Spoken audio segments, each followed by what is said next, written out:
Only 20 days to go until Election Day. Both presidential candidates sprinting across the country to make a final appeal to voters in key battleground states. Now, one state that's proving to be a must-win for Joe Biden is Michigan.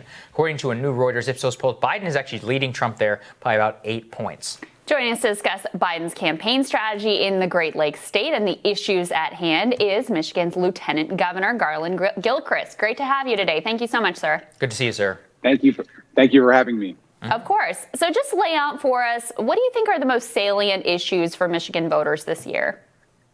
Well, the president is unpopular in the state of Michigan because his policies, his posture, the way he conducts himself have been really antithetical to what people in Michigan want. But instead, we want problem solvers. We want people who are going to deal with coronavirus because we were hit so hard and so fast in Michigan. We want people who are going to deal with the economy and economic recovery in a real way for working people, for our teachers, for our people who work in manufacturing, all these jobs that had to keep working during the pandemic but haven't felt the support they needed from the federal government.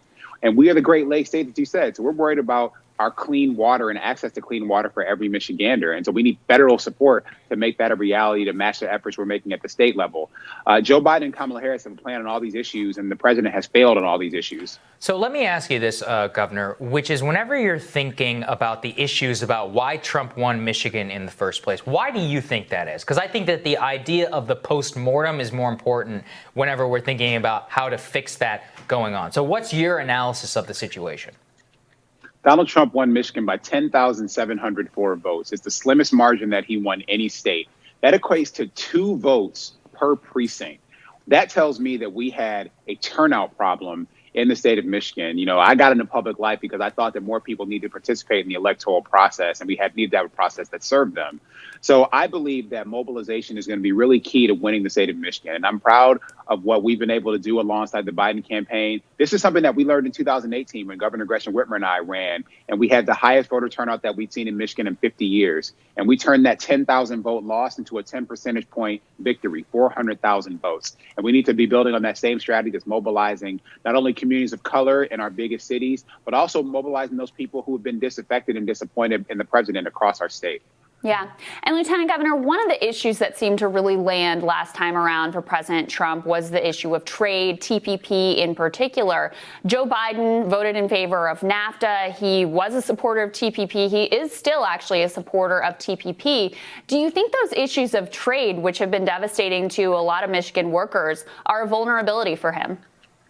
Yeah, that was tough in 2016. But I think what people appreciate about the vice president is that, one, he's been willing to engage very deeply on very practical questions about the future of manufacturing and recognizing that while it may look different, there still is a path for people to have jobs that are well paying in this industry. And that so I think that he's really connected on a personal level, which has caused, whether it's our auto workers, our machinists, our operating engineers, really support. That's why all those unions have supported the vice president. And I believe that this is an issue that we're going to be able to get past for this 2020 election, and that they will trust Joe Biden to make trade deals that'll actually help them, not harm our economy.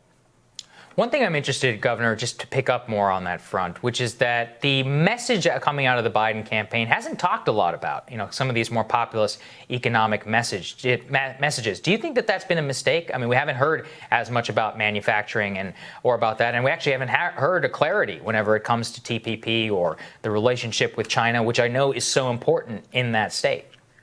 Well, I disagree that they haven't heard about populism, because to me, populism is about protecting people's access to health care and pre-existing condition. Populism is about the Build Back Better agenda for racial equity, which is the most progressive agenda that's investing in communities of color that's ever been presented by a candidate on a general election ticket. That's investing in communities, that's investing in schools, that's providing access to higher education that would be free for families and households that make $125,000. Free for historically Black colleges and universities, capitalizing Black banks. Those are populist issues that'll support people in our smallest businesses and people who work at them. So I think that populism actually has been really at the forefront here in the state of Michigan. And these questions on trade and manufacturing specifically are ones that Joe Biden's a trusted ally on amongst the people who work in these industries, including my family members. Look, I'm from here.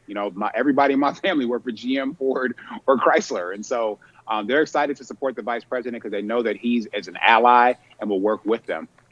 And And Lieutenant Governor, one thing that really caught my eye, I'm curious what your reaction to, was the endorsement of former Michigan Governor Rick Snyder of Joe Biden. Of course, Snyder was involved in what was the outright poisoning of Flint, Michigan, their water supply tainted with lead, really, destroying the lives of many of the citizens of that majority black city.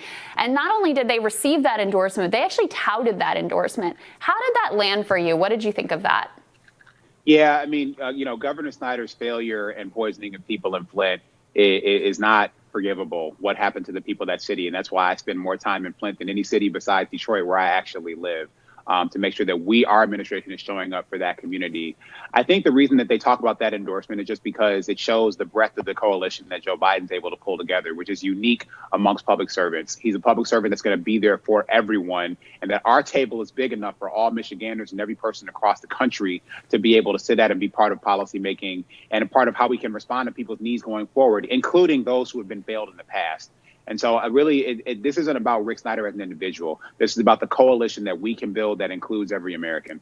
And finally, on that idea of the postmortem, one of the reasons for that very narrow loss by Hillary Clinton in 2016 was lower turnout among African Americans, especially in cities like Detroit and in Flint, Michigan. Why do you think that is? And what do you think that Joe Biden has done differently to have a better outcome this time around?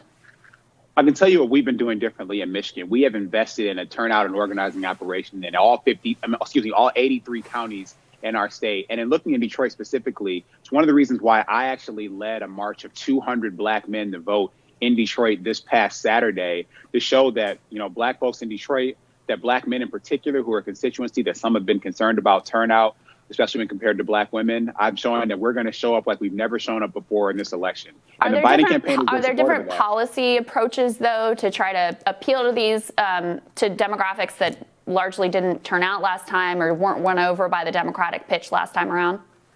Absolutely. The Build Back Better plan on racial equity that I described, that's investing in the smallest entrepreneurs in our community and investing in capitalizing institutions that will provide capital for black businesses in particular, is a big deal.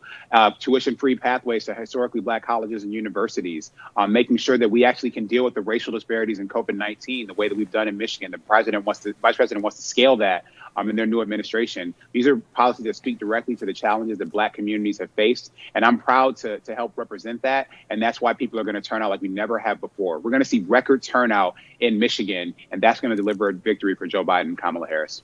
Lieutenant Governor, we're so grateful for your time. Thank you. Thank you, sir. Thank you for having me.